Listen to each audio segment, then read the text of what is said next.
Hey everyone, it's Nicole. Today I'm here to talk about all the books that I've read in February and in March, but because there were a lot of them, I'm going to split this video in two parts. The first book that I'm going to talk about is the finishing book in a trilogy that I recently read and loved. I already reviewed it. It's the engelsfors trilogy, and I'm going to link my review so you can watch it. The last book, titled The Key, written by Sara B.Elfgren and Strandberg, was absolutely amazing. I loved every single minute that I spent with it, and I was very satisfied with the ending. More so, in my humble opinion, the last book in the series has to open up a few roads for other series that might come later. This ending was everything that I wanted because it made me think of all the possibilities the other books, if they're going to be written ever, gonna be about and what can they explore. I'm absolutely in love with all the characters, and I really hope that they're going to adapt the last two books to movies, because the first one was pretty great, even though they left a few scenes out and a few bits out. I don't know how they're going to tie everything together, but I believe in movie magic, so let's hope they're going to adapt it. To know more of my thoughts on the series, please proceed to the review. It's set in a small town of Engelsfors in Sweden and follows 6 girls that start developing magical powers after one of their classmates commits suicide. Then I read all the comic strips of 19 Days by Old Xian. I started hearing about this when I said that I'm reading Tamendegushi. It's another manga series about 2 girls in high school that develop feelings for each other. It's really fun, extremely entertaining, and very relatable. So I was very excited when people started recommending to me 19 Days because they said that the vibe is similar. I would say that this vibe is definitely similar. It's funny, it's in slice of life genre. We have a lot of funny bits about these 2 boys going to school or their family life. It's about 2 boys who are friends and one of them has a crush on another. The sexuality thing was treated a bit like a joke at first because one of the characters didn't want to deal with his friend's sexuality, but lately it started being taken seriously and I really love that. I'll see where it goes, it's ongoing, but I needed to tell you that I read a lot of it. It's an online comic, so you can just read it online. The only physical book that I finished so far is The Song of Achilles by Madeline, and I'm going to make a full review on this book because it was amazing, and I'm still not okay, I'm still crying, I'm still a bubbling mess when I'm talking with people about this book, but it does deserve a review because I have a lot of thoughts besides Achilles and Patroclus' relationship bit. It's a retelling of Iliad, but from the point of view of Patroclus, and it focuses on his growth of the character and his relationships with Achilles. Romantic relationships. I always believed that they had romantic relationships, and when people say that they were platonic friends, it actually pisses me off because it is such a blatant erasure. I mean, they were too close and there was no other reason for them to be so than a relationship. It's beautifully written and researched, it plays on all your heartstrings. She changed a few things up, but it's an interpretation and she has all the rights to do so in interpretations. I'm confused. It's one of these occasions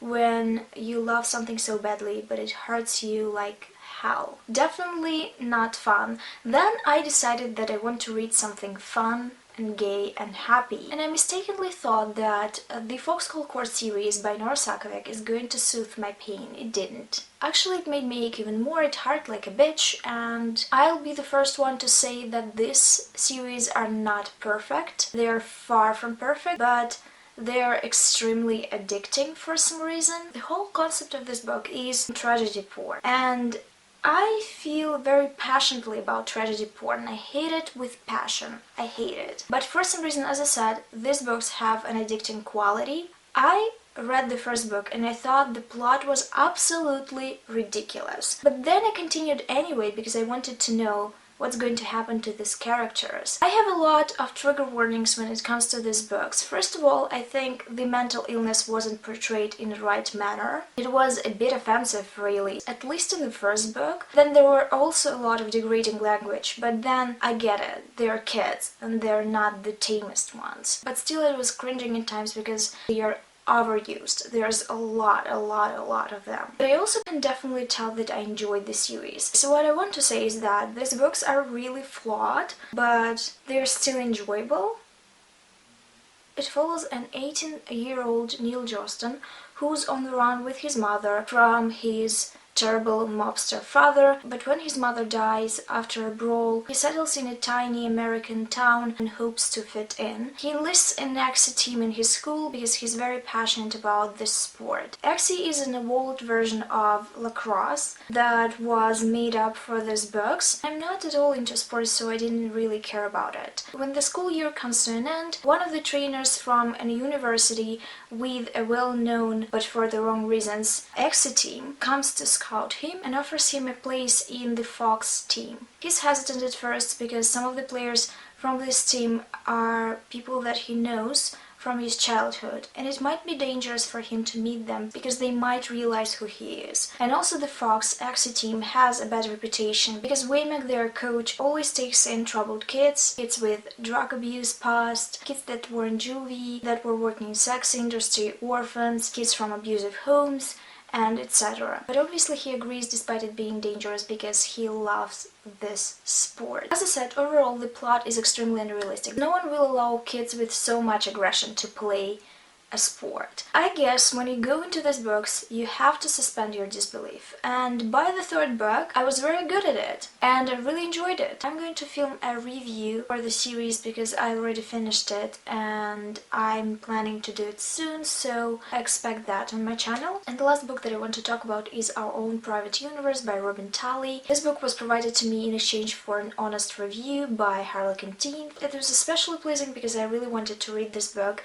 Anyway, I was very interested in Talley's work. This book follows a teenager named Aki, who's a daughter of a priest and who's interested in exploring her sexuality. She and her friends are sent to Mexico City as a part of their church charity project, and there she expects to put her theory to the test. In general, I thought the book was cute. I enjoyed the fact that the cast of the characters was diverse, not only sexuality-wise, but race-wise as well. Aki is black, which means that we're following not only a bisexual woman, but also a woman of color. And because the novel takes place in Mexico City, there is also a lot of Mexican people in it. So this book gets its brownie points for diversity, but also it discussed safe sex, not only between heterosexual couples, but also between women. And I was especially happy that it wasn't one of these stories where the religious family ostracizes their kid for being gay. I felt very happy about it. On the negative side, I thought that this book had a bit too much drama for my taste. Some of the experiences she went through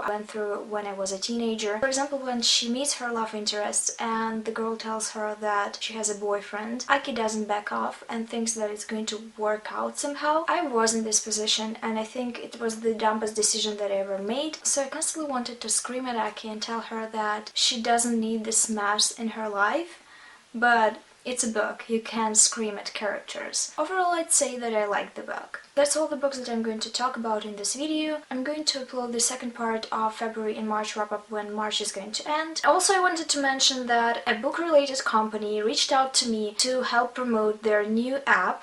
It's called Instaread, and it's pretty cool because it helps you choose the book that I want to read, because it offers you a full summary of this book, including the themes of this book. So if you are not sure that you want to read this book, if you're not sure that this book is going to be to your fancy, you can just read the summary and figure out yourself if you want to do it. I downloaded this application and tried it out myself, and I find it the most helpful to people who are still studying and need this kind of information. And also, interestingly, I found it useful to book reviewers as well, because when I read a lot of books one after another and I forget what they were about, the themes that were discussed in these books, it is really helpful to go into this app and see what they were about and what can you talk about, and just refresh your memory a little bit. Instaread app offers full summaries of bestsellers, including themes and topics that are discussed in these books, and also it has infographics that will help you to absorb the information faster. The cost of the app is $7.99 a month, but they offer the opportunity to try it for free for 7 days. If you're interested to try out this app, my affiliate link is going to be